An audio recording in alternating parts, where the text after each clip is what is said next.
Mula nang matalo ang pinagsanib na puwersa ng mga antingero at mga albularyo, si Tatay Cardo na isang ermitanyong gabunan at mamaalam sa mundo, ay ilang araw ding nagluksa si Abdon. Ang binatang sinalina ni Tatay Cardo ng kanyang makapangyarihang bato. Naroon si Abdon sa dating kuweba na dating pinaninirahan ni Tatay Cardo. Kasama niya sa loob ang matalik niyang kaibigang si Deo na isang antingero. Naroon din ang kanyang mga magulang na sina Mang Islaw at Aling Imelda. Ang dating sikretong lagusan ng kuweba ay sinarhan nila dahil nadiskubre na ito ng mga tao. Gumawa na lamang sila ng bagong lagusan at sinigurong hindi ito makikita ng kahit na sino. Doon sila nanirahan para sa kanilang seguridad at bilang paghahanda na rin kay Abdon dahil sa isinalin sa kanyang bato ni Tatay Cardo. Ngayon ay mag-aapat na araw nang wala man lang maayos na kain at tulog si Abdon. Labis itong ipinag-alala ni Mang Islaw at Aling Imelda. Lalo na si Deo. Minsan nga ay palihim silang nag-uusap-usap tungkol sa kalagayan ni Abdon. Ayos na kaya ang anak natin, Islaw. Naawa na ako kay Abdon. Mas ako ang nahihirapan sa kalagayan niya eh. Kahit paborito niyang ulam ang ihain ko, wala pa rin siyang ganang kumain. Hindi madali para sa anak natin ang Hindi kasi madali para sa anak natin ang pagkawala ni Cardo Imelda. Kahit kaunting panahon lang ang pinagsamahan nila, ramdam kong nagkaroon sila ng malalim na koneksyon. Isa pa dahil din siguro yan sa isinalin sa kanyang bato. Siya nga pala, Deo. Ano ba ang bilin sa iyo ni Cardo tungkol kay Abdon? Ama ko kayo, Tito Islaw. Isa nga po yung epekto ng kapangyarihan ng batong nasa kanya. Ang ikinatatakot ko lang po kapag nakabawi na siya sa pagluluksa, magsisimula na ho niyang maramdaman yung matinding pagkauhaw at pagkagutom sa laman at dugo ng tao. Apo ay kinagulat ni Mang Islaw at Aling Imelda ang isiniwalat ni Deo. Ha? Aneka mo? Makakaramdam siya ng matinding pagkauhaw at pagkagutom sa dugo at laman ng tao? Ibig sabihin magiging isa na talaga siyang gabunan na aswang? Oo, Imelda. Hindi na basta isang pangkaraniwang tao lang ang anak natin. Nahawaan na siya ng dugong gabunan ni Cardo. Pero, ligtas ba tayo dito na kasama natin ang anak natin? Paano kung balingan niya tayo dahil sa matinding uhaw at gutom niya na sabi niyo mararamdaman niya oras na makabawi siya sa pagluluksa? Deo, ikaw ang makakasagot nito. Ligtas ba tayo kay Abdon? Nag-alangang sumagot si Deo. Mataman muna niyang pinagmasdan ang mahimbing na natutulog na si Abdon sa ibabaw ng isang malapad na tapyas ng bato sa isang gilid ng kuweba. Ang tanglaw lang nila sa madilim na kuweba ay ang nakasinding mga sulo sa ilang piling sulok. Pilit din niyang inalala ang mga ibinilin sa kanya ni Tatay Cardo kung paano ang gagawin niya para kontrahin at kontrolin si Abdon sa loob ng isang buwang mahirap na yugto ng mga pagbabagong magaganap para kay Abdon. Dahil mga tao lang po tayo na magiging mabango sa lumakas ng pang-amoy ni Abdon nandun po yung panganib at posibilidad na biktimahin niya tayo. Kaya kailangan pa rin po nating maging alerto at mapagmatsyag sa pagbabantay natin kay Abdon. May mga ibinilin po sa akin si Tatay Cardo na pangontra at pangkontrol kay Abdon. At sisikapin ko pong i-apply yung mga yun. Habang nagsasalita pa'y may kung anong kinuha si Deo mula sa kanyang pamulsahan. Nang ilabas niya ito, lumantad ang isang kalahating bilog na makinang na batong puti. Batong puti ni Abdon? Bakit nasa iyo yan, Deo? Yun po ang bilin sa akin ni Tatay Cardo. Kailangan ko raw munang itong kuhanin at itago hanggang sa matapos ang isang buwang pagkontrol natin kay Abdon. At hanggang masanay siya sa pagiging isang gabunan na hindi kumakain o umiinom ng dugo at laman ng tao. Bakit ba kung nasa kanyang batong yan? At bakit pala kulay puti yan at kakalahati? Delikado po tayo kapag nakabawi na siya ng pagluluksa at nasa kanya pa rin ang batong puting to.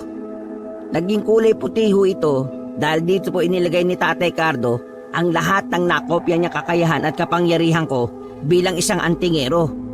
At kaya po, kailangan nasa akin ito sa loob ng isang buwan Sapagkat ito nga po magsisilbi natin proteksyon at pangontra laban kay Abdon. Para nga po hindi tayo magagawang biktimahin hanggang sa masanay ho siya. Ganun ba? Bakit nga kakalahati yan? Kasi nga po, sinadya pong hatiin ni Tatay Cardo ang kanyang bato. Ang kalahati ay purong panggabunan niyang kapangyarihan na nasa kay Abdon na nga ho. Ang kalahati naman pong ito ay para nga po sa mga nakopya niyang kapangyarihan ko bilang antingero. Hindi po sila pwedeng basa-basa pagsamahin. May prosesong kailangan mabusising sundin. Kapwa napatango ang mag-asawang matanda sa paliwanag ni Deo. Ganun pa man, ay bakas pa rin sa kanilang mga muka ang labis na pag-aalala para kay Abdon at sa kanilang kalagayan. Samantala, sumapit ang gabi. Sa labas ng kuwebang pinagkukublihan ni Deo, Abdon at ang mga magulang ni Abdon ay may isang nilalang na aali-aligid. Isa itong mabangis na aswang na puting kulay nyebe ang mga buhok at mga balahibo sa katawang kulay kape. Mapupula ang mga mata at tadtad na mga pangilang maumbok at naglalaway na bunganga. Isa itong gabunan. Parang may kung ano itong hinahanap gamit ang matatalas nitong mga pandama. Ngunit panakanakang natitigilan at naguguluhan. Ang pangalan ng gabunan na ito ay Salom. Kailangan kong mahanap ang batong itim ni Cardo bago pa man ako maunahan ng iba pang magdadatingan kong mga kalahi. Ramdam kong nandito lang yun sa tabi-tabi sa lugar na ito. Naaamoy ko rito ang mga bakas na mga alaala ni Cardo nung siya'y buhay pa. Pero bakit parang may kung anong kakaibang puwersang parang humaharang sa akin at sa aking mga pandama. Ano na kaya ang meron sa batong itim ni Cardo? Ngunit ang presensya ni Salom sa labas ay di inaasang unti-unting nagpapagising sa nahihimbing na kamalayan ni Abdon sa loob ng kuweba. Nadedetektahan ng matalas sa pandama ni Abdon si Salom. Dahil dito'y tuluyan ng napabalikwas ng bangon si Abdon. Ikinagulat nga ito ni Deo at ni Mang Islaw at Aling Imelda. Kapwa sila kinakabahang alertong napatutok kay Abdon ng pagmumukha'y nagdidilim. Tila galit at nagbabanta. Inihanda na nila ang kanilang mga sarili sa posibleng mangyari. Sino kang pangasang maaligid sa teritoryo ko? Ano kailangan mo? Nagtatakang nakatinginan si Deo, Aling Imelda at Mang Islaw dahil sa kakaibang inaakto ni Abdon. Hindi nila maintindihan kung sino ang kinakausap nito. Hindi rin naman nakatingin sa kahit sino sa kanila si Abdon. Nag-aalangan man ay tinangkang kausapin ni Deo si Abdon na parang wala sa sarili. Abdon, ako ba ang kinakausap mo? Marahas na binalingan ni Abdon ng titig si Deo. Si Deo naman ay napaigpit ng hawak sa tangan niyang kalahating puting bato na nooy hindi niya napapansing naglalabas ng kakaibang kinang. Biglang nag-iba ang ekspresyon ng mukha ni Abdon pagkakita niya sa kabuuan ni Deo. Nakakaloko ang ngiting pinakawalan ng kanyang labi na napansin din ni Deo na naglalaway. Pasimple ring pinasadahan ng tingin ni Abdon ang natatakot na sina Mang Islaw at Aling Imelda. Aha, tamang-tama. May pampatid na ako sa matinding gutom at uhaw na nararamdaman ko. Dadaluhungin na sana ni Abdon si Deo pero mabilis na inumang niya sa harap ni Abdon ang hawak niyang kalahating puting bato. Agad na naglabas ng puting usok ang puting bato at parang may buhay na binalot nito ang natigilang si Abdon. Gumana ang pang-antingerong kapangyarihang nasa bato na nakopya mula kay Deo mismo. Agad-agad ay naging tulad ng maamong tupa si Abdon sa harap ni Deo. Parang nagbalik din ang kanyang alaala at nakilala niya si Deo. Deo, ikaw pala yan. Di yata't parang naging ibang tao ka sa paningin ko kanini. Anong nangyayari sa akin? Ngunit bago pa man makasagot si Deo ay biglang napakapa si Abdon sa kanyang tiyan at napaaringking sa sakit na nararamdaman dulot na matinding pagkagutom at uhaw.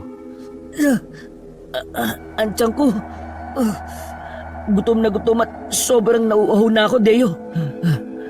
Lumingali nga si Abdon nang mapansin niyang may kakaibang mabango pa rin palang naaamoy ang tumalas niyang pang-amoy. Muling nanumbalik ang mabangis niyang anyo dahil dito. Lalo na nang makita niya si Mang Islao at Aling Imelda sa isang banda. Napatras sa kanilang kinatatayuan ng dalawang matanda at kapwa napasigaw at napatakbo nang tangkain silang suguring pasibad ni Abdon. Sa isang kisap mata lang ay nasa harapan na ng kanyang mga magulang si Abdon na nooy nasa anyong gabunan na kaagad niya. At nang akma na niyang susunggaban si Aling Imelda ay ikinumpas kagad ni Deo ang kumikinang hawak niyang puting bato. Ang naging epekto nito ay bagyang nakuryente ang buong katawan ni Abdon at muling agad na naging maamo at bumalik sa dati ang kanyang anyo. Inay? Itay? Kayo pala? Patawad po kung muntikan ko na kayong... Napayakap na lang ng mahigpit si Abdon sa kanyang mga magulang at pare-pareho silang nag-iyakan. Naiintindihan ka namin, anak. Naiintindihan ka namin. Ang anak ko, bakit kailangang duman sa ganitong anak natin, Islao? Abdon, anak, mahal na mahal ka namin ng iyong itay. Lagi mo yang tatandaan. Lumapit si Deo sa mag-iina at nakiyakap din siya. Nang makabawi sila'y pinag-usapan nila kung ano ang kanilang gagawin sa matinding gutom at uhaw na nararamdaman ni Abdon. Hindi ko talaga kaya, Deo. Hayaan mo na akong lumabas sa kuwebang ito. Hayaan mo akong pumaroon sa baryo. Hindi, Abdon. Hindi ka pwedeng mambiktima ng tao. Yun ang kabilin-bilinan sa akin ni Tatay Cardo. Pero dugo at laman ng tao ang hinahanap ng katawan ko, Deo. Anong gusto mo? Ang mawala na naman ako sa aking sarili at papilitang biktimahin si na inay at titay? Kahit ikaw, baka hindi ko mamalayan ang pagkakataon at babiktima ko kayong tatlo. Ipinakita ni Deo kay Abdon ang hawak niyang kalahating puting bato na sa oras na yon ay nagliliwanag pa rin. Hindi mangyayari yon, Abdon. Hanggat hawak ko ang batong ito. Binawi ko muna ito sa iyo dahil yun ang bilin sa akin ni Tatay Cardo. Isang buwan muna itong mapapasa akin bilang proteksyon na rin namin mula sa iyo. At hanggang lubusan kang maihanda para rito. Muling napaaringking si Abdon dahil sa pag-aalburuto na naman ng kanyang tiyan. Namimilipit niyang muling sinapo ang kanyang tiyan. Deo, hindi ko na talaga kaya. Hayaan niyo na lang ba akong mamatay rito sa gutom? Ganito, Abdon. Ang puting usok na pumasok sa iyo ay puwersa yon na pipigil sa iyo na biktimahin kaming tatlo ng iyong mga magulang. May iwan kayo dito ni Tita Imelda. Kami naman ni Tito Islao ay lalabas para humanap ng mga hayop na magsisilbi mong pagkain. Ganito ang magiging setup natin hanggang makakasanayan mo. Kapag nasanay ka ng mga hayop lang ang binibiktima, ay saka ka lang malayang makakalabas sa kuwebang ito. Sa narinig ay labis na nag-alala para sa sarili si Aling Imelda. Diyos ko, ayaw ko maiwan dito na kasama ni Abdon. Wala na bang ibang opsyon? Huwag po kayo mag-alala, tita. Protektado ho kayo ng puting usok na bumabalot kay Abdon. Malalaman ho ninyong pinagtatangkaan kayo ni Abdon kapag lumitaw ang puting usok sa palibot ng kanyang katawan. Magtiwala ho kayo sa kapangyarihan ng puting bato. Nag-aalala rin si Abdon para sa kaligtasan ng kanyang ina sa banta ng sarili niyang mga kamay. Ganito na lang, Deo. Para mas makasiguro si inay at para mapanatag ang loob niya, may malaking uka sa dulo ng kuwebang ito. Kasya ko ron. Magpagulong na lang kayo ng malaking bato bilang pinto nito at ikulong niyo ko ron pansamantala. Malamang tutulungan kayo ng puting bato sa pagpapagulong ng malaking bato na yon. Sumang-ayon si Deo sa magandang suwestyon ni Abdon. Ikinulong nga nila si Abdon sa uka sa dulo ng kuweba. Sa tulungan ng puting bato ay nagawa nilang magpagulong ng malaking tipak ng bato na nasa kuweba upang sarhan ang uka.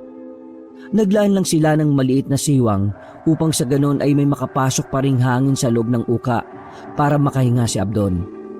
Nakakulong na si Abdon sa loob ng uka nang bigla siyang may maalala sa mga pangyayari bandang una. Ipinaalam niya ito kay Deo at nagbigay ng babala. Teka nga pala, Deo. Mag-iingat kayo sa labas, ha? May nararamdaman akong umaaligid sa labas, eh.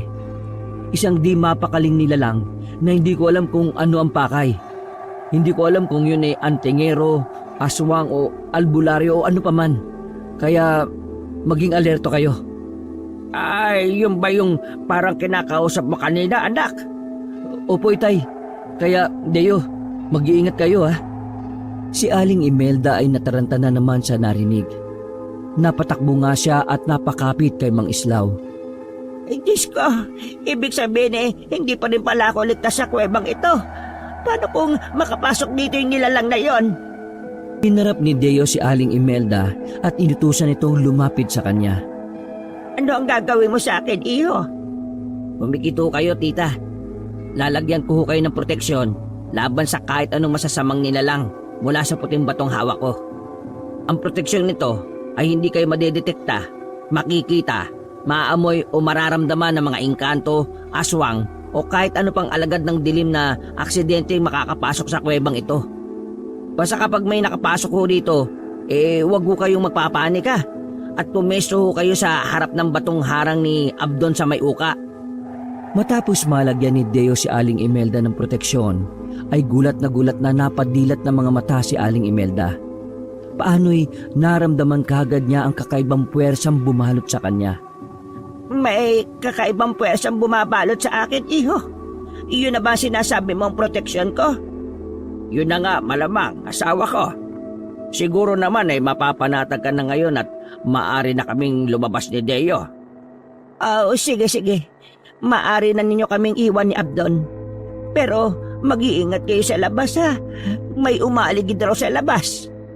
At tuluyan na ngang lumabas sina Deo at Mang Islaw na may dalang nakasinding mga sulo para ihanap ng mga hayop na sariwang makakain ni Abdon. May mga dala rin silang magagamit nila sa paghuli ng mga hayop. Paglabas nila sa sikretong lagusan, ay nilagyan ito ni Deo ng proteksyon gamit ang kapangyarihan ng puting bato. Ang proteksyon yon ay upang iligaw ang sino mang mapapalapit sa lagusan upang hindi sila makapasok.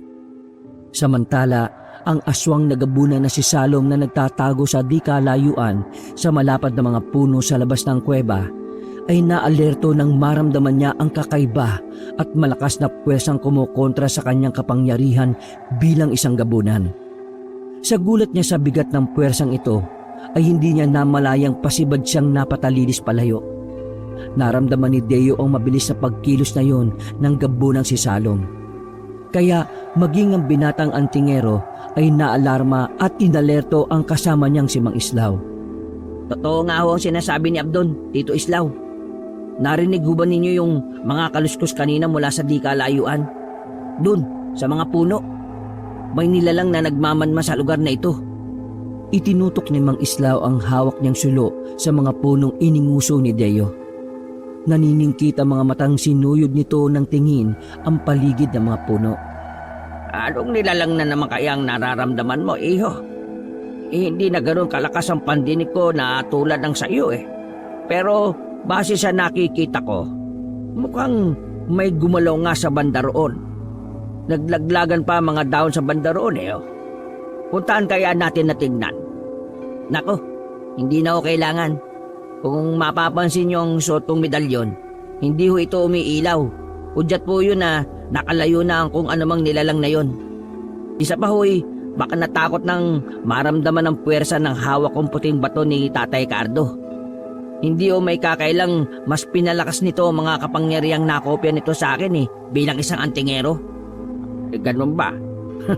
Sobrang bilib talaga ako kay Cardo. Hindi ko makakalimutan ang kabutihan ng kaibigan kong yon. O siya, tara na palang maghanap ng makakain ni Abdon. Pati na rin ang makakain natin. Siguro'y mag-ihaw na lang din tayo ng mula sa mga mahuhuli natin sa gubat-gubatang dito. At ganun nga ang ginawa ni Deo at Mang Islaw. Pinasok na nila ang gubat-gubatang kanunog lang ng kuwebang kanilang pinagtataguan. Samantala, pabalik sa loob ng kuweba, pagkaraan ng mga ilang oras ay biglang hindi mapakali si Abdon sa loob ng pinagkulungan sa kanya na uka sa dulo ng kuweba. Ang dahilan nito ay may kakaibang nararamdaman ang matalas niyang mga pandama. Hindi niya maintindihan ang nakikinikitan niya. Parang may bumubulong sa kanyang may grupo ng mga nilalang ang napipintong lumusob sa kanilang baryo. Aswang. Mga aswang na gabunan. Tama. Yun ang naamoy niya kanina sa nilalang na maaligid bandang una na naramdaman niya ang presensya sa labas mismo ng kuweba. Liban sa isang yon, ay may isang grupo pa ng mga gabunan ang paparating. Ano itong mga nakikinikinita ko? Kailangan malaman agad ito nila tatay at ni Deo. Pero bakit kaya may lulusob na mga gabunan sa baryo? Sa anong dahilan? Nahulog pa sa malalim na pag-iisip si Abdon hanggang sa muling mag-alburuto ang kanyang gutom na tiyan. Bunga nito'y na-trigger na naman ang kanyang pagiging isang gabunan. Agad nagbago ang kanyang itsura at buong bangis na sinubukang buksan ang harang ng malaking bato sa ukang kanyang kinalalagyan. Napasigaw nga sa gulat si Aling Imelda sa nangyayari. Napatakbong matanda palayo nang makita nitong unti-unting naililihis ni Abdon ang napakalaking bato. Diyos ko, anong gagawin ko? At tagal naman ang dalawang iyon. Pakalapain ako ni Abdon. Huwag naman sana, Diyos ko. At nang tuluyang mahawi ni Abdon ang harang na bato, ay parang nag-uulol siyang lumabas.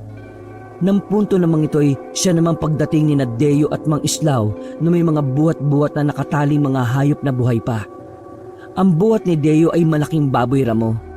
Ang kay Mang Islaw naman ay isang lalaking usa.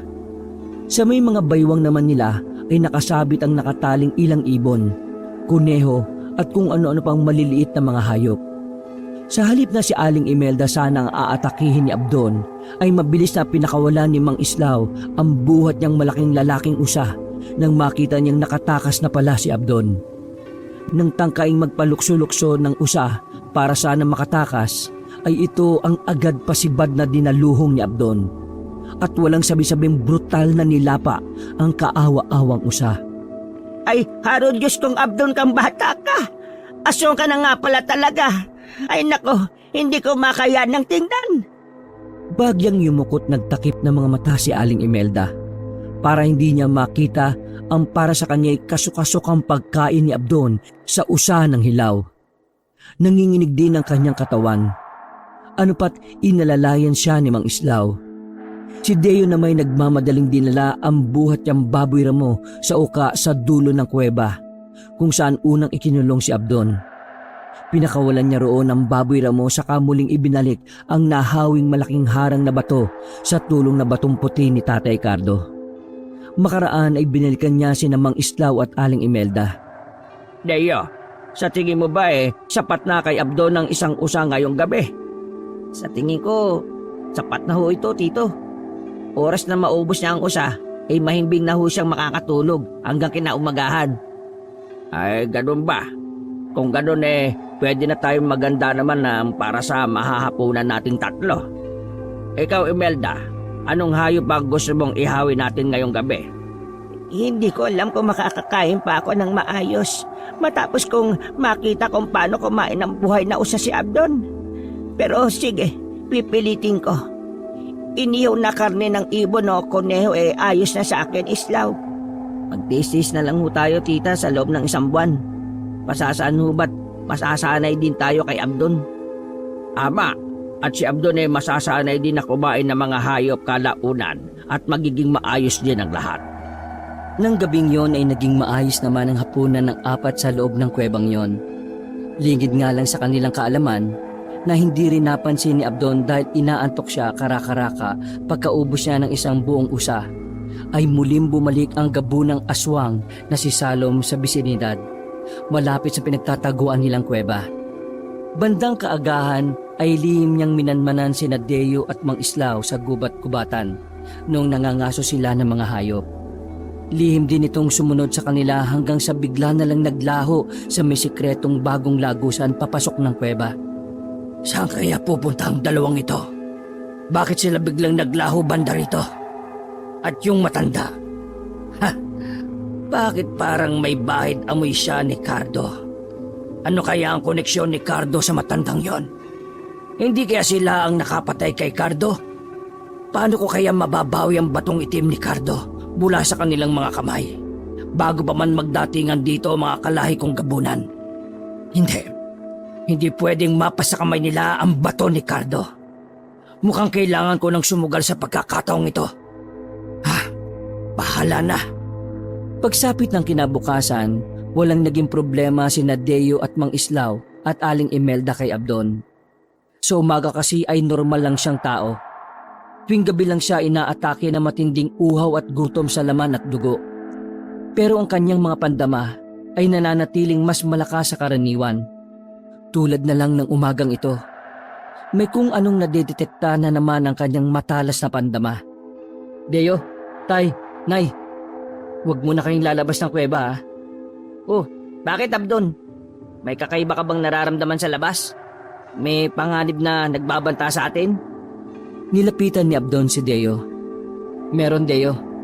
Ang nasa labas ay siya ring nilalang na umaaligid kagabi. Isa rin siyang aswang na gabunan na ewan kung bakit may bahid ng amoy ni Tatay Cardo. Sa narinig ay lumapit din si Mang Islaw kina Deo at Abdon. Tama ba narinig ko? May gabunan sa labas na may bahid ng amoy ni Cardo. Opo, Tay. Ang iniisip ko po ay baka may koneksyon ng nasa labas kay Tatay Cardo. Hindi o kaya ay si Tatay Cardo rin yon? Nabuhay siyang muli? Hindi. Imposibleng mabuhay siyang muli. Nakita naman natin kung paanong naglaho ang kanyang katawan dati. Mas tamang sabihin baka kaanak niya ang nasa labas. Ang alam ko'y kapag may namatay na gabunan, lilitaw ang kanyang mga kaanak para kunin ang batong itim ng namatay na gabunan. Naalarma doon si Abdon. Bigla niyang naalala yung parang pangitain niya ng nakaraang gabi. Nako, maalala ko kagabi. Nung habang nangangaso kayo para sa pagkain ko, parang may pangitain akong nakita sa isip ko eh. Anong nakita mo sa pagitain, anak? Isang grupo ng mga aswang na gabunan ang napipintong lumusob sa baryo natin. Hindi ko alam kung ano ang dahilan ng kanilang paglusob eh. At hindi ko rin alam kung kailan sila eksaktong lulusob.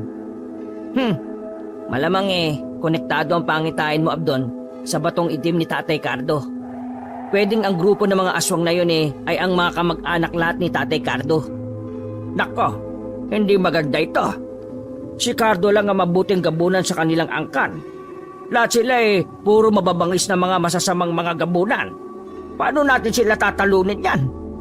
Mahirap kalabanin ang mga aswang na gabunan. Teka ho, Tito Islaw. Matanong ko lang ho, bakit ho gusto nilang mabawi ang bato ni Tatay Cardo? Saka matutuntun ho ba nila kung nasaan ang bato? Oo, matutuntun nila kung nasaan ang bato ng namatay na gabunan.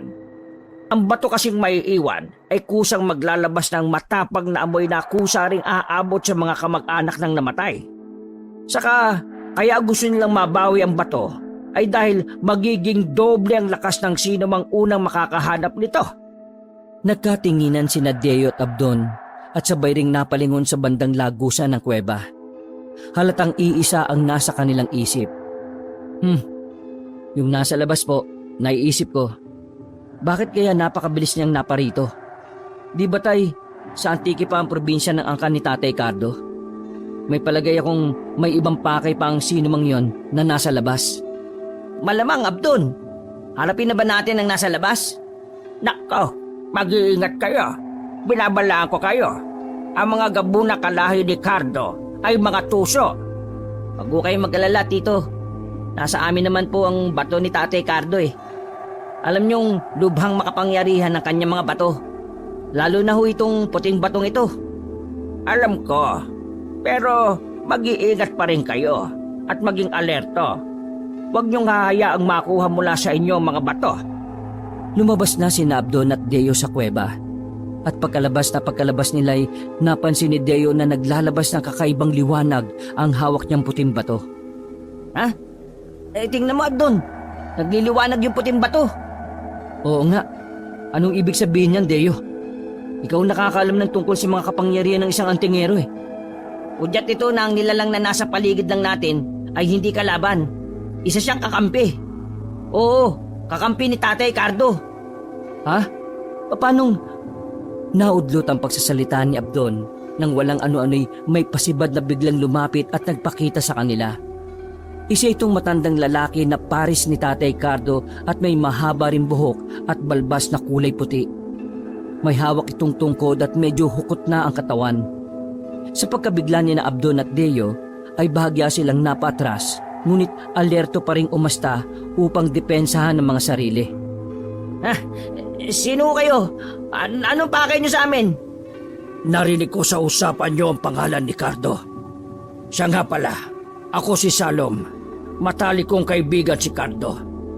Tulad niya'y hindi ako masamang gabunan. Hindi rin ako nang bibiktima ng mga tao. Tanging mga hayop lang ang binibiktima ko. Kayo, maaari ko bang malaman ang inyong mga pangalan? At anong relasyon ninyo kay Cardo? Ako nga ho pala si Abdon at siya naman po ang matalik kong kaibigan, si Deo. Magkaibigan din po kami ni Tatay Cardo at sa akin ho niya... Natigilan si Abdon nang pasimple siyang sikuhin ni Deo. Hudyat na hindi niya dapat sabihin ang gusto pa sanang sabihin. At sa iyo niya ano? Hindi mo na kailangang itago sa akin. Ngayong sandali mismo nakaharap na kita, ay nararamdaman kong nasa iyo ang itim na bato ni Cardo. Habang nagsasalita ay napansin ni Salom ang hawak ni Deo na kalahating puting bato na bahagya pa rin nagliliwanag. Binalingan niya si Deo. Ano nga ulit ang pangalan mo, iho? Deo, kaibigan din ho ako ni Tatay Cardo. Kaming tatlo ho ni na Abdon ay magkakaibigan. Isa kang antingero. Malakas na antingero, tama? Hindi nakakibo si Deo at hindi na rin niya itinanggi. Alam naman kasi niyang nararamdaman nito bilang isang gabunan ang kanyang puwersang bilang isang antingero. Kung matalik ko kayong kaibigan ni Tatay Cardo, ibig sabihin hindi ho niya kayo kaanak? Kung ganun ano ho ang pakay niyo at nandito kayo? Hindi muna sinagot ni Salom ang tanong ni Abdon. Luminga-linga muna ito sa paligid at sinigurong walang sino mang nagmamasid sa kanila. Teka mga iho, pwede bang wag tayo rito? Hindi kasi ako nakakasiguro kung may nakasunod sa akin o wala. Hindi pwedeng may iba pang makakita sa atin dito. Nung unay nag-atubili pa si Abdon at Deo kung papapasukin pa nila sa kuweba ang matanda o hindi. Pero nang makita ni Deo na wala namang masamang hudyat siyang nararamdaman sa hawak niyang puting bato, ay nagkasundo na rin silang papasukin ng matanda. Pagpasok naman sa loob ay nagulat pa si Salom na makita at makilala niya si Mang Islaw. Si Mang Islaw man ay gulat na gulat at di makapaniwala. Islaw, hindi ba ako tinataya ng mga mata ko? Ikaw nga ba yan? Dali-dali at parang sabik na lumapit si Mang Islaw kay Salom. Salom, hindi ko akalaing buhay ka pa. Akala ko si Cardo lang ang nailigtas ko noon. Maligayang muling pagkikita, kaibigan. Maigpit na nagkayakapan ng dalawang matanda. Mababaka sa kanilang mga mata ang labis na kasiyahan at pananabik sa isa't isa. Sina Abdon, Deo at Aling Imelda ay pare-pareho namang namamangha sa kanilang mga nalaman. May isa pa palang kaibigan sina Tatay Cardo at Mang Islaw sa katauhan nga ni Salom. Ipinakilala ni Mang Islaw ang kanyang asawang si Aling Imelda at ang kanyang anak na si Abdon at ang antingerong si Deo. At anak mo pa pala itong si Abdon. Ngayon ay parang alam ko na kung bakit sa kanya isinali ni Cardo ang kanyang batong itim. Pero teka, bakit sa anak mo isinali ni Cardo sa halip na sa iyo? Ipinaliwanag ni Mang Islaw kung bakit hindi sa kanya naisali ng batong itim. At yun nga ay sa kadahilan ng hindi siya naging kwalipikado para sa pagsalin magbuhat ng pag-eksperimentuhan sila ng kanyang asawa ng mga kababaryo nilang masasamang mga albularyo. Magbuhat nooy unti-unting nawalan ng bisa sa katawan niya ang naisaling dugo sa kanya ni Tatay Cardo sa pamamagitan ng sandugo. Ganun pala. Pero mas mabuti nang sa anak mo ito na isalin dahil mas bata siya at mas malakas. Kung sa iyo'y mapipilitan ka ring isalin din ito kaagad kay Abdon. Kaya nga pero siya nga pala. Ikaw lang pala ang aali-aligid dito sa kuweba. Akala namin ay magiging banta ka sa amin. Kukunin mo ba sana ang bato ni Cardo? Oo, sana igan ko. Nagpatiuna na ako rito bago pa man magdagsaan dito ang mga kaanak ng mga gabunan ni Cardo. Alam mo naman ang mga kaanak niya, Islaw. Hindi maaaring kahit na sino sa kanila ang makakuha ng bato ni Cardo. Tama yan. Yan nga sinasabi ko sa dalawang ito ng mga bagong alagad ni Cardo. At itong anak ko ay may pangitain tungkol sa paglusob ng grupo ng mga gabunan. Yun ang ikinatatakot ko, Salom. Hindi namin alam kung makakaya naming harapin ang kanilang paglusob. Idagdag pang kalaban din namin sa barong ito ang nagsanib puwersang mga antingero at masasamang mga albularyo. Delikado nga ang sitwasyon nyo ngayon. Lalo na ang anak mong si Abdon. Hindi makapapayag ang mga kaanak ni Cardo na sa hindi niya kaanak mapunta ang itim niyang bato. Ano ang pwede namin gawin, Salom?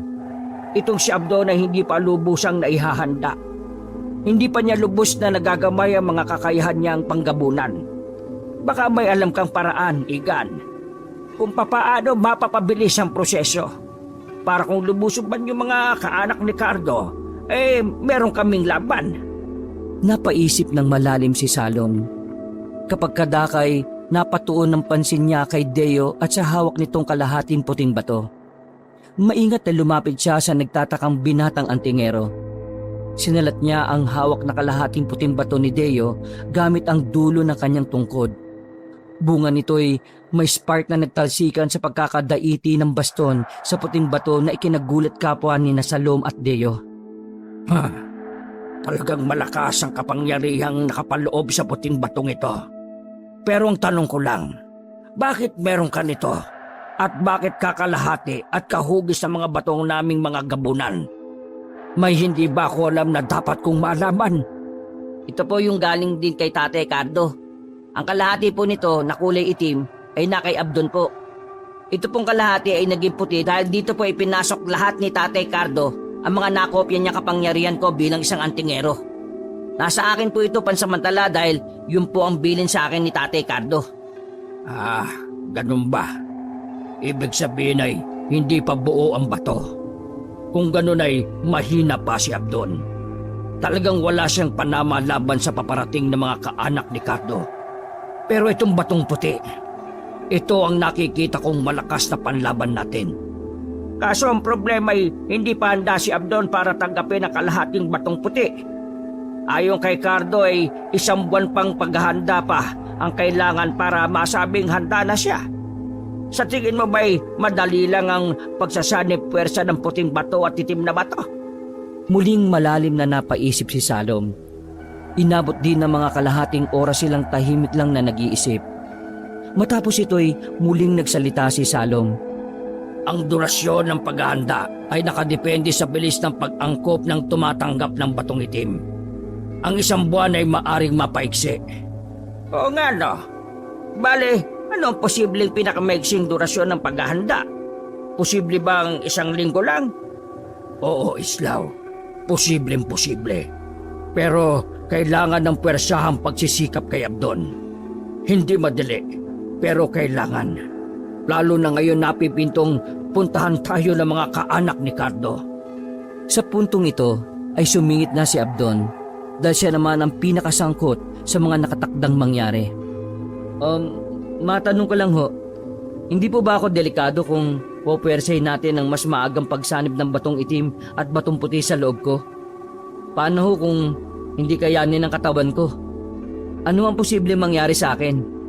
Dito natigilan si Salom at Mang Islaw. Hindi nila kaagad naisip yon. Ngunit si Deo ay may alam tungkol dito base sa mga ibinilin sa kanya ni Tatay Cardo. Huwag ka mag-alala, Abdon. Hindi maano ang katawan mo. Siniguro sa akin ni Tatay Cardo na ang pagsasanib ng batong puti at itim sa iisa, kahit anong mangyari ay magiging matagumpay. Diniin sa akin ni Tatay Cardo ang mga katagang kahit anong mangyari. Ibig sabihin, pilitin man ang pagsasanib puwersa ng kapangyarihang pang-antingero at gabunan, ay hindi ka mapapano. Oo, magiging mahirap sa iyo sa pisikal at mental dahil malaking pagbabago raw ang magaganap. Kailangan lang ihanda mo yung isip mo para rito at tanggapin mo ito nang walang anumang pag-aalinlangan. Si Abdon naman ang natigilan para iproseso sa utak niya ang mga sinabi ni Deo. Nung una ay excited siyang masalinan ng kakayahang panggabunan ni Tatay Cardo. Pero ngayon nalaman niyang hindi pala ganun ito kadali, ay parang naduduwag siya. Natatakot siya sa paglusob ng mga pulutong ng mga gabunan. Wala siyang ideya kung paano kakaharapin ang totoong masasamang mga gabunan na di pares ng mabubuting gabunan na tulad na lang ni Tatay Cardo at ni Salom. Maya-maya'y parang nangihinang napasalampak na lang sa sahig si Abdon na ikinapagtaka ng kaharap niyang tatlong matanda at ni Deo. Abdon, anak, ayos ka lang ba? May dinaramdam ka ba? Islaw, ang anak mo oh. Nag-aalalang lumapit din kay Abdon si Namang Islaw, Salom at Deo. Si Deo ay itinapat niya kay Abdon ang hawak niyang puting bato para alamin kung ano ang nangyayari kay Abdon. Ngunit walang anumang hudyat na ipinakita ang puting bato. Kaya naman ay bumaling si Deo sa dalawang matandang lalaki. Palagay ko ay nabigla si Abdon sa mga sinabi ko. Tito Islaw, Mang Salom. Ang totoo po kasi hindi ko pa nasasabi sa kanya. Ngayon pa lang ho. Ganun ba? Totoo naman kasing hindi madali ang pagdaraanan niya. Idagdag pang nasa sitwasyon tayo ngayon na apurahan dahil sa napipintong paglusob ng mga gabunan. Isang napakabigat na papel ang nakaatang sa kanya. Si Mang Islaw ay yumukod at tinangkang patibayin ang loob ng anak. Pakatatag ka, anak. Kaya mo yan. Oo. Natin pala. Nandito kami palagi na nakasuporta sa iyo. Hindi ka naman nag-iisa eh. Saka alalahanin mo ang iyong Tatay Cardo. Malaki ang tiwala niya sa iyo kaya sa iyo niya ipinasa ang kanyang bato. Bibiguin mo ba ang Tatay Cardo mo? Sasayangin mo ba ang mga sakripisyo niya? Ikaw ang magiging tagapagtanggol ng mga naapi sa ating baryo, hindi ba? At ayaw ko rin ng kasamaan ng mangibabaw. Nandito si Deo. Magsasanib puwersa kayo. Sa mga sinabi ni Mang Islaw ay nabuhayan ng loob si Abdon. Lalo na nang ipaalala sa kanya ang mga sakripisyo na kanyang Tatay Cardo. Muli siyang tumindig at maigpit na niyakap ang kanyang ama. Sina Aling Imelda, Deo at Salom ay niyakap na rin. Salamat po talaga ng marami sa inyo. Sa inyong lahat. Nay, Tay, Deo at Mang Salom. Para kay Tatay Cardo ay bukal sa loob ko na tanggapin ang papel na inaatang niya sa akin. Hindi ko maatim na biguin si Tatay Cardo. Si Tatay Cardo, namimiss ko na siya eh. Nang sumunod na mga araw, sa tulong ng mga tips ni Mang Salom at ng batong puti na nakay Deo, ay buong disiplinado at pagpupursiging kinontrol ni Abdon ang kanyang matinding uhaw sa dugo at laman ng tao. Sinanay din niya ang kanyang matalas na mga pandama at kung paano ima-maximize at iko-combo ang mga ito. Mabilis naman ang naging proseso ni Abdon dahil na rin sa kusang loob niyang pagpupursige. Ngunit ang pinakanahirapan siya ay ang paglunok ng kalahating puting bato. Nung unang subok niya ay talagang katakot-takot na panginginig ng kanyang katawan ang nangyari. Idagdag pang parang may napakalakas na boltahe ng kuryenteng pumapasok sa kanyang katawan. Hindi rin natagalan ng kanyang sikmura ang batong puti. Ano pat parang hinihigop ang kanyang lakas. Sa wari ay kulang pa ang taglay niyang lakas para mapanatili sa loob niya ang batong puti. Dahil dito'y napipilitang siyang isuka ang puting bato. Ilang subok pa ang ginawa niya, ngunit pawang nangabigo. Minsan ay nagpulong si Mang Islaw, Deo at Salom habang nagpapahinga si Abdon na inaasikaso ni Aling Imelda. Ano kaya ang dahilan? At ayaw pa rin tanggapin ng katawan ni Abdon ang puting bato? Deo, wala bang hudyat sa iyo ang puting bato? Oo nga ho pala. Sandali ho at kakapain ko yung bato. Kinapa ni Deo ang puting bato at mariing pumikit para damhin ang anumang hudyat na mayroon ito. Pagkaraan ay muli siyang nagdilat ng mga mata. Ano, Deo? May hudyat ba ang bato? Meron ho. Ipinakita sa akin ng sangkaterbang sariwang mga laman at dugo ng mga hayop. At may isang halaman na kailangan nating ipakain kay Abdon. Ibig sabihin ba niyan ay kailangan nating sapilitang pakainin ng marami si Abdon? Ganun na nga ho. Ayon sa bato, kulang pa ang lakas ni Abdon para sa batong puti. Kaya kailangan niyang kumain ng marami. Yung halaman. Anong halaman ang kailangan nating isama sa kanyang mga pagkain? Alam ko na. Pampagana na halaman. Tama ba ako, Deo? Oo, Tito. Tama ho kayo. Ang problema lang po, hindi ko alam kung ano ang halamang pampagana sa pagkain. Hindi problema yan, iho. Alam namin ni Imelda kung ano ang mga halamang mabisang pampagana o pampatakaw sa pagkain.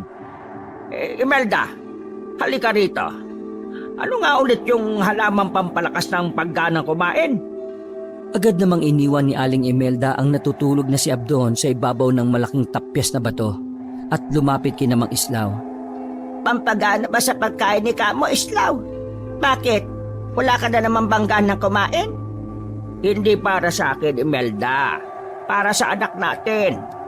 Ano na nga bang halaman yun? Minilya ba? Minilya? Tangi, hindi Manila. Mansanilla ang tama. Yun. Mansanilya nga. Kailangan natin kumuha ng maraming dahon ng mansanilya. Di ba, marami kang tanim nun sa bakuran natin. Oo, pero babalik pa ba tayo ron? Saka teka, bakit kay Abdo natin ibibigay ang mansanilya? Hindi ba kayo natatakot? Baka sa sobrang takaw na niya balingan niya na tayo. Hindi ako makapapahayag na bigyan niyo siya ng mansanilya. Ipinaliwanag ni Mang Islaw kay Aling Imelda kung bakit kailangan bigyan si Abdo ng maraming mansinilya at agad naman itong naintindihan ni Aling Imelda. Nang sandaling yon, nang malaman nila ang halamang kailangan ay hindi na sila nag-aksaya pa ng panahon. Lumabas na kagad si Nadeo, Salom at Mang Islaw para kumuha ng maraming mansinilya sa iniwang bahay ni Mang Islaw. Ipinasya na rin nilang humanap ng maraming hayop na makakaing sariwa ni Abdon. Si Salom ang naatasang mangaso ng mga hayop at si Mang Islaw at Deo sa pagkuha ng mga halamang mansanilya. Ngunit nang dumating sila sa baryo ay isang kaguluhan ang kasalukuyang nangyayari. Narinig nila mula sa mga tao na may mga aswang daw na nakapasok sa kanilang baryo. Nadetekta raw ito ng mga antingerong inarkila nila. Pinagsususpetsahan din nila ang pamilya ni Mang Islaw at balak nilang sugurin na kanilang bahay at sunugin kung matuklasang naroon sila. Dahil dito'y nagpalit ng atas sina Salom, Mang Islaw at Deo. Si Salom ang kumuha ng maraming halamang mansinilya sa bakuran ni Mang Islaw nang hindi napapansin ng mga tao dahil sa bilis niyang kumilos. Inunahan niya ang mga tao. Sinumot niya ang lahat ng halamang mansanilya. Matapos ito'y tumulong na rin siya sa pangangaso. Sinamantala nga rin ni Salom na ang mga tao ay wala sa kanilang mga bahay para mandambong ng mga alaga nilang hayop. Matapos na matipon ang lahat ng mga kailangan, ay nagbalik na sila sa pinagtataguan nilang kuweba. Halos si Salom lahat ang mabilis na nagpabalik-balik na hinahakot ang napakaraming hayop na madarambong at nangaso pa sila sa gubat-gubatan. Nag-anyong gabunan pa siya dahil kung saan yung tao niya ay mahina na siya.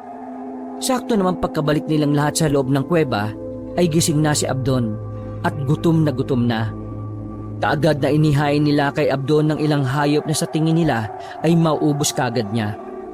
Sinabihan nila ang binata na sabayan ang pagkain ng mga dahon ng mansanilya at ipinaliwanag nila kung bakit. Kailangan mong pilitin ang kumain ng marami, Abdon, para sumakto ang lakas mo para sa batong puti. Yung kasi ang kulang. Kulang ka sa lakas mula sa pagkain ng sariwang laman at dugo ng mga hayop. Isa pa'y nagsisimula ng magdatingan ng mga aswang nagabunan sa baryo tulad ng napag-alaman namin kanina.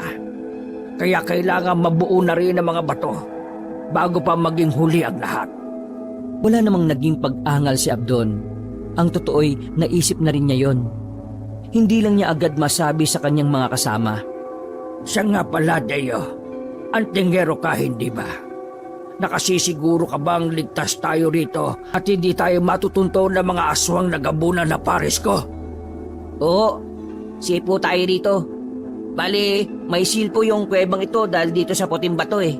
Hindi po basta-basta matutunto nito ng matatalas na pandaman ng mga aswang. Pwede ba ang dobleng seal? Kanina kasi naramdaman kong may isang gabunang nakadetekta ng presensya ko. Hindi ako kampante sa isang yon. Mukhang mas malakas siya kaysa sa akin. Hindi ko alam kung pwede, pero susubukan ko ho. Pinagana ni Deo ang kapangyarihan ng batong puting hawak niya. Siya lang ang nakakita ng seal na inilalabas ng puting bato. Nakikita niyang nagkakaroon nga ng double seal, pero naggulat siya nang bigla itong bawiin ng batong puti. Iba ang pakiramdam niya tungkol dito. May kung anong mali na hindi niya maintindihan. Hindi tuloy niya alam kung sasabihin niya ito sa mga kasama o sasarilinin. Sa huli, ipinasya niyang sarilinin na lang muna at magkunwaring nakapagpalabas na siya ng double seal. Ano, Deo? Umubra ba ang double seal? Oo. Nagkaroon nga po ng double seal. Sobrang safe na po tayo rito sa loob. Mabuti kung ganon. Ngayon ay pagtuunan naman natin ng pansin si Abdon. Kailangan mabilis ang proseso para sa kanya. Sa lalong madaling panahon ay kailangan ng mabuo ang 2.5 bato ni Cardo.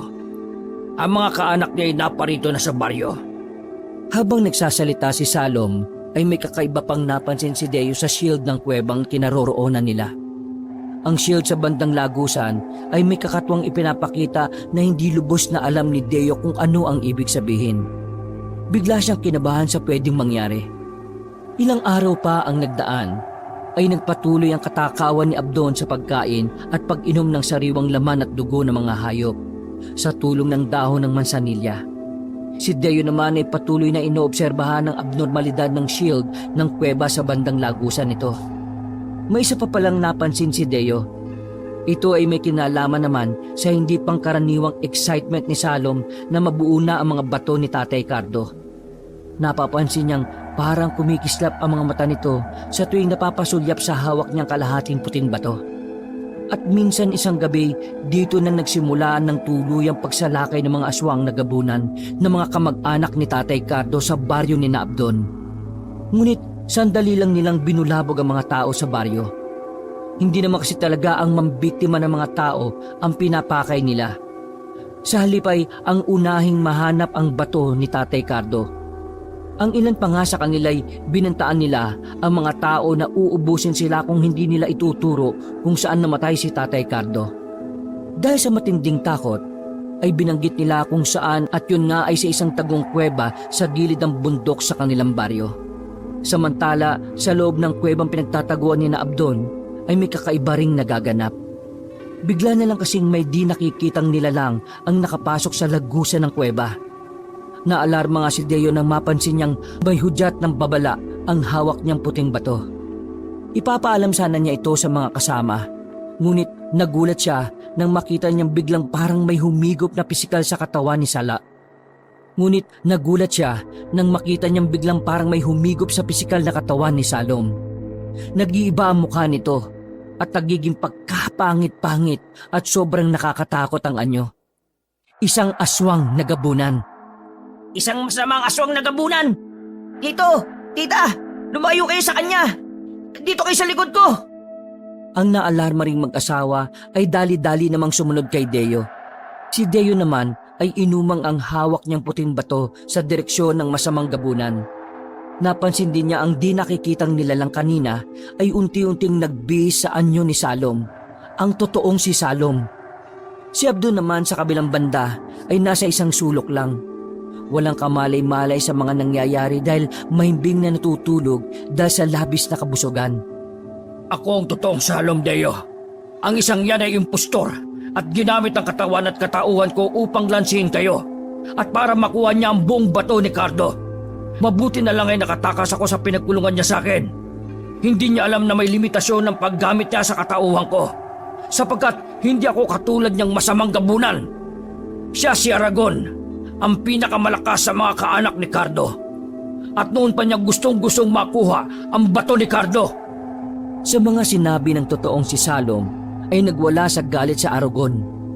Umatungal ito ng pagkalakas-lakas. Ano pat narinig ng magdadatingan pa lang sana mga aswang na gabunan sa paligid ng kuweba sa labas. Dahil dito ay alam na nila kung saang banda ang kuweba. Ngunit hindi nila magawang makapasok dahil ang dating ikalawang shield na binawi ng puting bato nung una ay lumitaw na ulit. Pinapasok lang pala nito ang totoong si Salom bago tuluyang gumana. Nagpatuloy sa parang nababaliw na pag-atungal si Aragon. Sa puntong ito'y sinamantala ni Salom na lumapit kay Deo. Alam kasi niya kung ano ang napipintong mangyari kay Aragon. Ang batong puti, Deo. Paganahin mo, dali. Takluban mo ng matibay na shield si Aragon. Kasalukuyan siya nagpapalit ng anyo. Tungo sa pinakamalakas niyang anyo. Delikado tayo kapag lubusan na siyang nakapagpalit ng anyo. Hindi natin siya makakayang labanan na hindi pa buo ang mga bato ni Cardo. Kailangan natin siyang pansamantalang pigilan. Nang makita ni Deo na totoo ngang unti-unting nagpapalit ng anyo si Aragon at unti-unting lumalaki at lalong pumapangit ang itsura, ay tarantang pinagana niya ang puting bato gamit ang kanyang utak na siyang nagdidikta sa puting bato. Tinakluban niya ng makapal at matibay na transparent na shield ang walang kamalay-malay na si Aragon na patuloy lang sa pagpapalit ng anyo. Ngayon ay puntahan mo naman si Abdon. Gisingin mo siya at pilitin mong ipalunok sa kanya ang puting bato. Wala na tayong oras. Delikado na rin tayo sa mga gabunan sa labas ng kuweba. Dahil sa dami nila, ay napansin ko rin kanina na sinubukan ng puwersa nila na sirain ang shield. Unti-unti nang numinipis kanina ang shield. Mukhang hindi rin sapat ang doble shield na pinagana mo. Ngunit bago pa man magawa ni Deo ang inuutos ni Salom, ay siya namang kusang paggising ni Abdon. Kaya pala'y nararamdaman na niya ang kumusyong nagaganap at ang presensya rin ng maraming mga gabunan sa labas ng kuweba. Anong nangyayari, Deo? Ganun na lang ang pagkagimbal ni Abdon nang mapansin niya ang napakalaki ng nilalang na si Aragon. Agad siyang napabangon dahil dito. Papanong may nakapasok ditong ganyang nilalang? Deo, isang gabunan? Napakalaki namang gabunan yan. Makinig ka sa akin, Abdon. Wala na tayong sapat na panahon. Delikado na tayong lahat dito. Kailangan na natin buuin ang mga bato ni Tatay Cardo. Kailangan na natin tuluyang ipagsanib puwersa ang kapangyarihang pang-antingero at kapangyarihang pang-gabunan para matalo natin ang nilalang na yan at ang mga nasa labas. Hindi na nagtanong-tanong pa si Abdon. Kahit marami pa siyang tanong sa isip, inihanda na agad niya ang kanyang katawan nang iakma sa kanya ni Deo ang kalahating puting bato. Una muna'y naglabas ng shield ang puting bato at tinakluban si Abdon. Sumunod ay inabot ni Deo ang puting bato kay Abdon. Ngunit dahil nakashield nga si Abdon, hindi magawang maiabot ni Deo ang bato. Kaya naman kalaunay sinakop na rin ng shield si Deo. Pagkaabot at pagkalunok ni Abdon sa kalahating puting bato mula kay Deo, ay biglang nagkikisay sila pareho na parang kinukuryente ng mataas na boltahe. Pagkaraay, unti-unting nagsanib ang kanilang mga katawan. Kasunod nito'y mabilis silang nagpaikot-ikot na parang turumpo habang bagyang nakalutang sa ere. Napuno ng usok ang buong loob ng shield na kinaroroonan ni Deo at Abdon. May mga lumabas pang parang maliliit na mga kidlat. Anong nangyayari sa kanila, Islaw? Ayos lang kaya ang anak nating si Deo? Hindi ko alam, Imelda. Kinakabahan din ako para sa kanila. Ano na lang ang mangyayari sa atin dito sa kuweba kapag hindi na naman nagtagumpay ang mga bato ni Cardo? Magtiwala lang kayo, Islaw. Ang nangyayaring pagsasanib puwersa, hindi lamang ng mga bato ni Cardo, kundi ang mga katawan ni Abdon at Deo. Nakikita kong hindi kaya ni Abdon mag-isa ng kanyang katawan ng pag-iisa ng mga kalahating bato ni Cardo. Kailangan din ang katawan ni Deo dahil sa kanya magmumula ang kapangyarihang pang-antingero. Si Deo ang kokontrol sa kapangyarihang panggabunan ni Abdon para magamit ito ng tama. Pagkaraan magsalita ni Salom ay nanlaki ang mga mata ni Aling Imelda nang mapansin niya ang shield ni na Abdon at Deo. Diyos ka, tingnan niyo, Islaw. Salom, ang shield ni na Abdon ay lumalaki at lumalapad.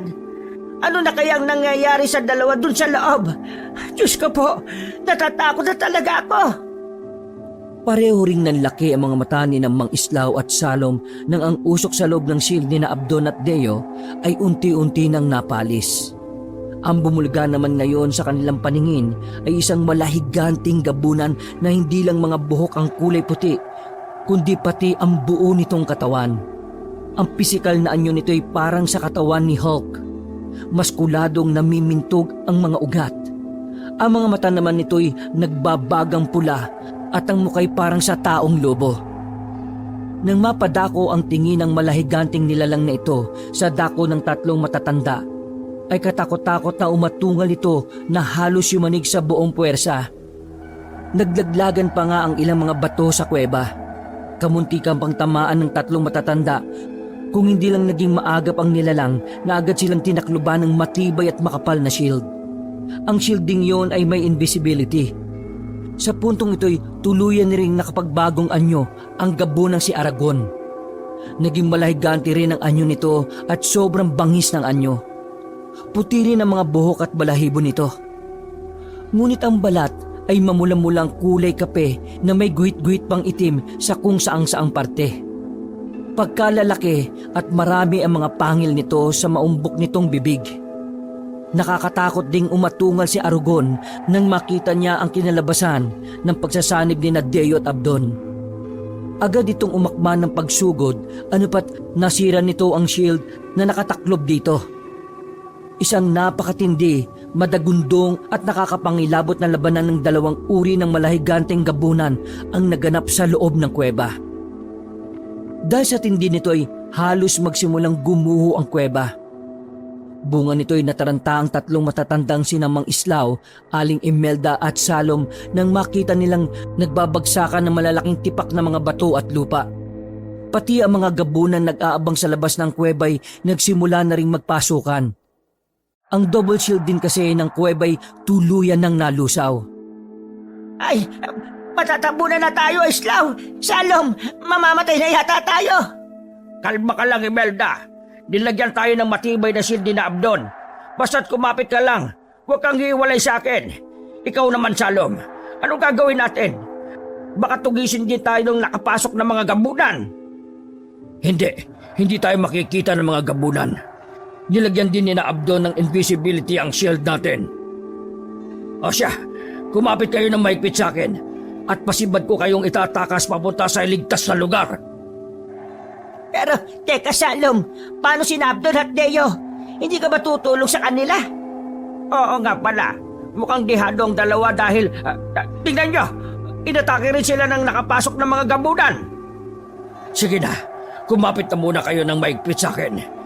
Itatakos ko muna kayo sa ligtas na lugar. Saka ko sila babalikan para tulungan. Sige na, matatabunan na tayo. Wala nang nagawa ang mga magulang ni Abdon kundi ang magpatianod na lang sa utos ni Salom. Singbilis ng kidlat silang dinala ni Salom sa ligtas na lugar. Doon sa labas ng kuweba, sa gitna ng gubat-gubatan. Ay, salamat at ligtas na tayo, Islaw. Pero ang anak pala natin at si Deo, ano na kayang nangyari sa kanila? Baka natalo na sila ng higanteng gabunan at ng iba pang mga gabunan sa kuweba. Salom, ano na? Iligtas mo na sila, dali! Ngunit talilis pa lang sanang pabalik sa gumuguhong kuweba si Salom nang may mapansin siyang may mga pulutong na mga taga-baryong padaan sa gubat-gubatan. Ang mga ito'y may dalang nakasinding mga sulo at iba-ibang mga armas.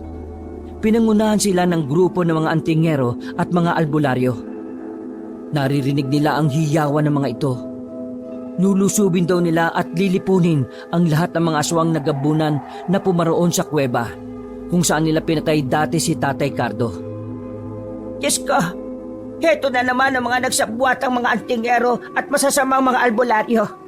Akala mo naman kung mga sinong may sapat na mga kakayahan para talunin ang makapangyarihang mga gabunan. Teka, Salom, invisible din ba sa mga taong shield natin? Hindi ka ba nadidetekta ng mga antingero? Alam mo naman, isa kang gabunan.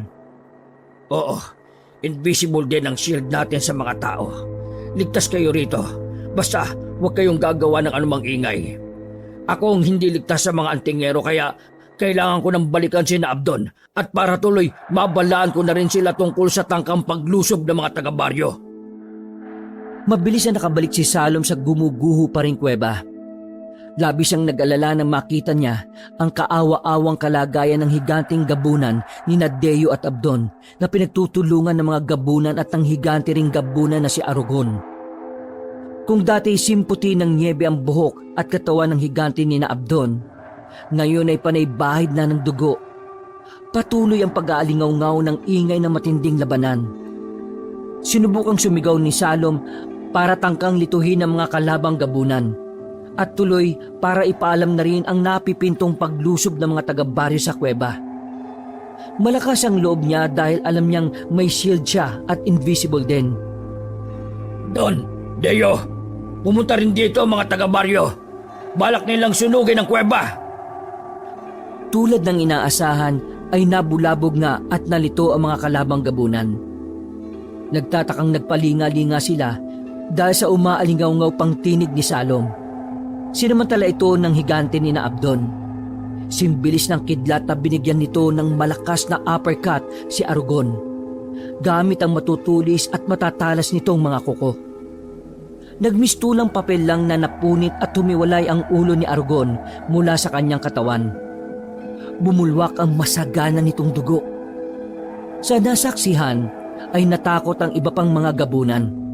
Tinangka nilang tumakas mula sa gumuguhong kuweba. Ngunit mabilis silang inunahan ng higante ni na Abdon at Deo. Mas mabilis pa sa kidlat itong nakalabas at agad nilagyan ng shield ang buong kuweba mula sa labas. Dumagundong ang atungal ng nakakulong na mga gabunan sa loob. Matapos ito, saktong pagtalikod ng higante ni na Abdon at Deo, ay bumungad naman ang pulutong ng mga taga-baryo na may dalangang mga sulo at mga sandata. Ang pasimunoy ang mga antingero at mga albularyong pumatay kay Tatay Cardo. Malakas na umatungal ang higante ni na Abdon dahil sa galit nila sa mga albularyo at mga antingero. Sa isip nila'y kailangan nilang bigyan ng leksyon ng mga ito. Lalagyan ko ng shield na may invisibility ang mga kababaryo natin, Abdon. Ang mga antingero naman at mga albularyo ay shield lang. Tapos patatakasin natin ang mga gabunan para ipahabol sila. Sige, patakasin natin ang mga Teka, ano? Patatakasin natin ang mga gabunan? Hindi pwede yun, Deo. Babalik at babalik sila para kalabanin tayong mulit-muli kung patatakasin lang natin sila. Mamarkahan ko ng shield ang isang parte ng gubat-gubatan para doon lang sila magabulan, para hindi sila makatakas. Para tuloy makita ko rin kung gaano kalakas ang kapangyarihan ng mga antingerong ito. Tuloy, kokopyahin ko na rin sa tulong ng puting bato ang mga kapangyarihang wala sa akin. Sige, ayos. Payag ako dyan. At ganun nga ang ginawa nila. Pinatakas nila ang mga gabunan mula sa kuweba at hinayaang salakayin nila ang mga antingero at mga masasamang mga albularyo. Natuklasan ni Deo na malalakas din pala ang kapangyarihan ng ilang kapwa niya antingero. Kaya pala nang magsanib puwersa ang mga ito ay natalo nila si Tatay Cardo. Sa tulong ng batong puti ay kinopya niya ang mga ito, kaya lalong lumakas ang batong puti. Bunga nga nito ay lalo silang lumaki bilang isang higanting gabunan. Tuluyang napatay ng mga antingero ang kalahati ng populasyon ng lumusob na mga gabunan. Ang mga natiray sadyang malalakas na halos di tablan ng kapangyarihan ng mga antingero. Ang masasamang mga albularyo naman, dahil wala naman silang kapangyarihan laban sa mga gabunan maliban sa mga makabuhay nilang dala na di rin naman epektibo, ay nagsilupasay na lang sa pagod. Sa puntong ito ay inihiwalay na ni na Abdon ang mga antingero at mga albularyo sa mga natitirang mga gabunan. Ang shield naman ngayon na kumukulong sa mga gabunan ay unti-unti nilang pinaliit hanggang sa magsiksikan sila. Pagkaraan na ipinasya ni na Abdon at Deo na maghiwalay na at bumalik sa dati. Ngunit bago ito'y naglagay muna sila ng invisibility shield para hindi makita ng lahat ang kanilang pagbabalik-anyo. Nagulat ang mga tao nang mapansin nilang biglang nawala ang higanting puting gabunan sa kanilang paningin. At ang nakita na lang nila ay sina Deo at Abdon. Nang tangkain nilang lumapit sa mga tao at mga antingero at mga albularyo, ay natakot ang mga ito at napatras pa nga. Makinig kayo mga kababaryo ko! Hindi lahat ng mga gabunang aswang ay masasama. Ang ilan sa kanila ay mabubuting mga gabunan. Isa na nga roon si Tatay Cardo na inyong pinatay.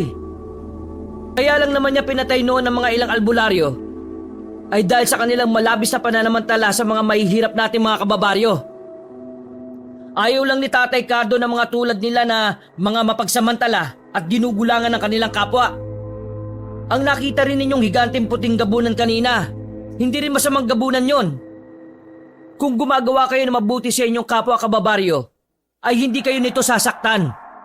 Ngunit kung magmamalabis kayo, ay asahan na ninyo ang isang brutal na kamatayan sa kamay nito. Tama si Abdon. Kaya sana, mula ngayon ay pantay-pantay dapat ang trato natin sa ating mga kababaryo. Walang mataas, walang mababa, walang mayaman o mahirap. Ang puting gabunan na nakita nyo kanina ay dumating upang magsilbing tagapaglapat ng hustisya sa mga nasisiil sa lipunan. Kung iniisip nyong matatalo nyong mga antingero at mga albularyo ang higanting puting gabunan, nagkakamali kayo. Lubhang makapangyarihan nito dahil produkto ito ng nagsanib puwersang kapangyarihan ng lahat ng mga antingero at mas pinalakas na kapangyarihan ng bato ng isang gabunan. Sa kanilang narinig ay natuwa naman ang mga kababaryo ni na Abdon at Deo. Ang mga antingero naman at mga albularyo ay halatang hindi. Pero bandang huli, napagtanto nilang mabuti na rin yon. At may tanong pa nga ang mga ito kina Abdon. Paano raw ang mga gabunang natitira na nagsisiksikan sa isang banda dahil sa lumiit na shield na inilagay sa mga ito ni na Abdon at Deo? Kami nang bahala ni Deo sa kanila. Ikukulong namin sila sa isa pang kuweba sa gilid ng bundok. Patatakasin namin sila sa tuwing may mga kababaryo na naman tayong nagiging mapagmalabi sa kanilang kapwa. Itinanong rin ng mga tao kung bakit naroon silang dalawa, lalo na si Abdon. Kung hindi nyo alam, ay alalahanin ninyo ang sinabi sa inyo noon ni Tatay Cardo. Yun ang dahilan kung bakit nandito kami ngayon ni Deo. Ang tinutukoy ni Abdon na binanggit noon ni Tatay Cardo ay yung may babangon pang isang bagong lahi ng gabunan. Pagkatapos niya na maging lubhang malakas at makapangyarihan kahit na ang pinagsamang mga kapangyarihan ng mga antingero ay walang panama. Magiging tagapagtanggol sila ng mga naaapi at maglalapat ng hustisya sa mga nasisiil sa lipunan. At ang pinatutungkulan nga ni Tatay Cardo ay sila ni Abdon at Deo. Naalala naman ng mga taga-baryo ang sinabing yun noon ni Tatay Cardo. Lahat nga sila ay namangha nang mapagtanto nila kung sino ang tinutukoy ni Tatay Cardo na isang bagong lahi na magiging tagapagtanggol nila. Pero kahit batid na nila, ay tinanong pa rin nila sina Abdon at Deo kung sila ba ang mga kahalili ni Tatay Cardo. Ngunit hindi tinugon ni Abdon ang tanong ng kanyang mga kababaryo. Sa halip ay binalingan niya si Deo. Deo, tara na't ikulong na natin ang mga natitirang gabunan sa kuweba. Pagkaraan ay binalingan din niya ang kanyang mga kababaryo. Sige na, magsuwi na kayo mga kababaryo ko. Tandaan nyo ang mga sinabi ko ha. Maging patas kayo sa pakikitungo nyo sa isa't isa. Ang hindi nyo nakikitang higanting puting gabunan ay aali-aligid lang. Kung ayaw nyong brutal na mamatay sa mga kamay nito, ay umayos kayo. Sige na, paalam na sa inyo. Tumalima naman ang mga taga-baryo na masaya dahil meron ng tagapaglapat ng hustisya. Nakikinikinita na nila ang kanilang baryo na masayang mamumuhay dahil pantay-pantay ang turingan sa isa't isa.